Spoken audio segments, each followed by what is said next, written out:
శ్రీమాత్రే గ్రామదేవత శ్రీ శ్రీ శ్రీ శ్రీ సిద్ధి బుద్ధి సమేత వినాయక సహిత కట్లమ్మ తల్లి ఆలయం గ్రామదేవత ప్రతిష్ఠ కార్యక్రమం జరిగింది. అక్కడి నుంచి 2000లో జాతర జరిగింది. ఇది 5వ జాతర. ఇలా ప్రతి సంవత్సరం కూడా 9 సంవత్సరాలకి జాతర మహోత్సవం జరుగుతోంది. అలాగే ప్రతి సంవత్సరం కూడా దేవి శరన్నవరాత్రి మహోత్సవాలు కూడా అద్భుతంగా జరుగుతున్నవి. అలాగే ఆషాఢ మాసంలో ఈ అమ్మవారికి శాకాంబరి అవతారంలో కట్లమ్మ తల్లిని గ్రామదేవతగా పూజించుకుంటున్నాం.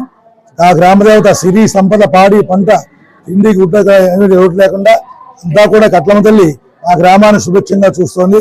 ఆనాటి నుంచి ఈనాటి వరకు కూడా ఈ అమ్మవారి సేవా కార్యక్రమంలో మా సభ్యులు గ్రామస్తులు మా చైర్మన్ గారు అక్కా శ్రీ సాయి వెంకట సురేంద్రరావు గారి ఆధ్వర్యంలో గ్రామస్థ సహాయ సహకారాలతో లలితాపారాయణ బృందం వారితో ఇదంతా కూడా అత్యంత వైభవంగా జరుగుతోంది.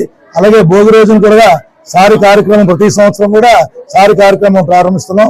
అది కూడా అద్భుతంగా అమ్మవారు జరిపించుకుంటూ ఈ కార్యక్రమాన్ని కూడా మా గ్రామంలో కలిసి ఉన్న గ్రామదేవత కట్లమ్మ తల్లి ఆశీస్సులతో అందరూ కూడా సుభిక్షంగా సుఖశాంతితో పడుతున్నాము. ఆ తల్లి అనుగ్రహం అందరూ కూడా కలగాలని చెప్పి గ్రామ పురోహితుడిగా ఈ యొక్క మేము అందరం కూడా ఆ తల్లిని ప్రార్థిస్తున్నాం.